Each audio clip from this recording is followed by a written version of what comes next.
if I have a blank canvas. Of course, different persons, different structure types, and depending on how long the person is playing golf can obviously determine different teaching or coaching methods, okay, or different alignment structures or whatever, okay. But if I have a blank canvas, this is how I like to coach it. Starting off with posture, very, very simply, and I'm not going to, just before I start, I'm not going to start using fancy terminologies, and I'm going to keep it very, very simple, okay. So, posture. Stand there as though you're talking to someone, nice and relaxed. All you got to do is get the club in your hand then and bring the club attention till it meets the ground. Here now we have a good setup, okay? Nice and relaxed. We're not going to try and hold anything or be rigid in any sense or form.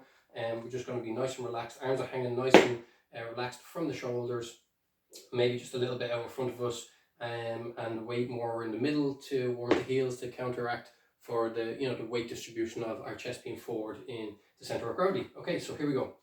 So from here, we're going to do great saying, good players play from the hips up, great players play from the feet up. So as we're going to take the club away, we're going to take it all the way as one piece. So we're just going to turn until we get that club to where it's called P2 or shaft parallel to the ground, which looks something like this. Everything turning together. As you can see, my right hip goes back. It's not just here, my right hip stays forward.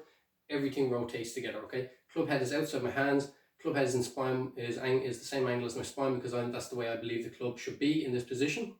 And from here, what I like to coach then is from this position, what we're going to do is going to keep rotating and the club is going to go up through our right forearm. So you'll see in the camera angle now, as I keep rotating and the club goes up, it goes through my right forearm. And from here, we can see good symmetry with my left arm. Club shaft and club head is all leading back down towards the ball. If we were to draw a line, it's going back down towards the ball or in around the ball line. Okay, so from this position then, so we're going to do one piece to P2, club shaft parallel to the ground. From this position here, we're going to get the hands and arms working more upwards and the body keep rotating around. Brilliant, there we go, got a nice big turn, nice big depth. Again, the symmetry from here, as always, with any move, we get the big muscles moving first, let the small muscles follow after. So from this point, what we want to do is we want to get those legs working, feet, legs working, down to the ground and around. As you can see then, the club will start to shallow out itself perfectly down here. Again, drawing a line back down towards the ball line. We're going to get down into the ground, get the legs working through the shot, and now the small muscles are going to start kicking in. We're going to get hands and arms working, right elbow by right side, not out in front, right elbow by right side. We're going to keep turning, keeping this nice spinal angle. Boom, impact position. Right knee is going more towards the target, not out in front, it's going towards the target. Hips are facing towards the target. We're going to keep this nice spinal angle that we had at address and throughout the backswing.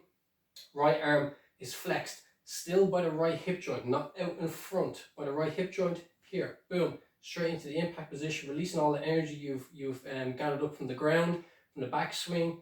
Impact, staying over the ball, releasing the club, depending on your release pattern, down the line of the target to a nice finish. Now, some of those things can change, variables can be introduced, like I said, because of structure in different persons. But if I have a blank canvas, that's the way I like to coach it. I like to try and keep it very simple, get the fundamentals and the basics perfect or as close to perfect as you possibly can before we get fancy. There's no point in getting fancy until we need to get fancy. Get the fundamentals right, keep the swing structurally sound, keep the body structurally sound, keep the club moving, keep the body moving, and just